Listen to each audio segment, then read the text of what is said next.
दोस्तों नमस्ते। आज आपके सामने है ऑनरेबल सुप्रीम कोर्ट का एक बहुत ही महत्वपूर्ण जजमेंट जो सर्विस मैटर के बारे में है। इस केस में प्रश्न क्या था कि सेवानिवृत्ति के बाद भी कोई अनुशासनात्मक कार्रवाई जारी रह सकती है क्या।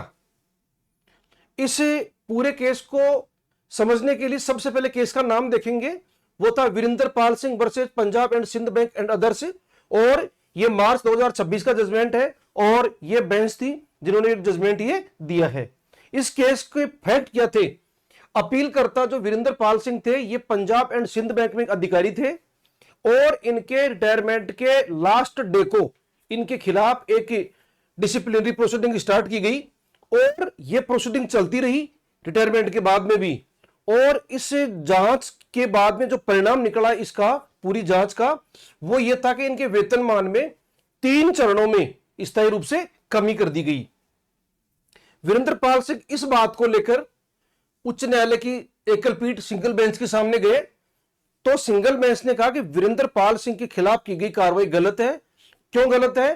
क्योंकि किसी व्यक्ति के खिलाफ सेवानिवृत्ति के बाद में अगर कोई जांच जारी रहती है तो वह सही नहीं है। लेकिन ऑनरेबल हाईकोर्ट की डीबी के सामने जब ये बात रखी गई तो उन्होंने कहा कि बैंक की कार्रवाई सही है और रिटायरमेंट के बाद में ये ऐसी प्रोसीडिंग्स जो है वो कंटिन्यू रह सकती है। इसके बाद मामला जाता है ऑनरेबल सुप्रीम कोर्ट के सामने और सुप्रीम कोर्ट के सामने अपीलार्थी जो वीरेंद्र पाल सिंह थे, इन्होंने अपने आर्गुमेंट रखे और बैंक ने अपना पक्ष रखा।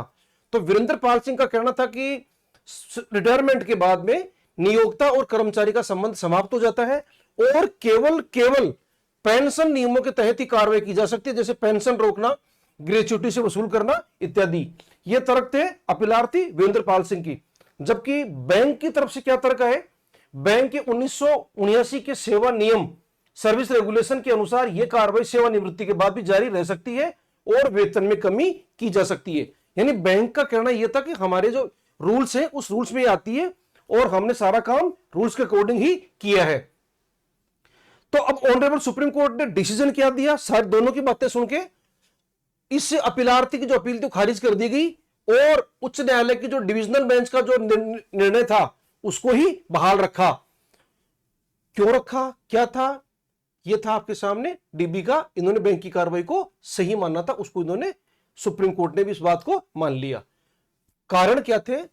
ऑनरेबल सुप्रीम कोर्ट का कहना है कि यदि सर्विस रूल्स या रेगुलेशंस के अंदर अनुमति उनके अंदर ऐसी मिली हुई है, वो अनुमति प्रदान करते हैं कि सेवानिवृत्ति से पहले शुरू की गई अनुशासनात्मक कार्रवाई को सेवानिवृत्ति के बाद भी जारी रखा जा सकता है, तो ऐसी कार्रवाई को तार्किक निष्कर्ष पर पहुंचाया जा सकता है। यानी सर्विस रूल्स रेगुलेशंस आपको परमिट करते हैं तो ऐसी कार्रवाइयां रिटायरमेंट के बाद भी चालू रह सकती हैं। वेतनमान में कमी जैसी सजा सेवानिवृत्ति के बाद भी लागू की जा सकती है, क्योंकि पेंशन अंतिम वेतन के आधार पर तय होती है, इसलिए वेतन में कमी को पेंशन की पुनर्गणना में शामिल किया जा सकता है। ये ऑनरेबल सुप्रीम कोर्ट के 2 महत्वपूर्ण बातें इस जजमेंट में जो कही गई थी वो आपके सामने है। तो इस जजमेंट का लास्ट में कंक्लूजन क्या रहा कि रिटायरमेंट के बाद में भी अनुशासनात्मक कार्रवाई जारी रह सकती है यदि नियम अनुमति देते हैं तो। और दूसरी बात, दंड को पेंशन में समायोजन के माध्यम से लागू किया जा सकता है। तो दोस्तों, यह था सर्विस मैटर के बारे में ऑनरेबल सुप्रीम कोर्ट का एक महत्वपूर्ण जजमेंट।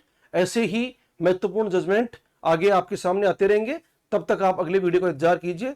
नमस्ते दोस्तों।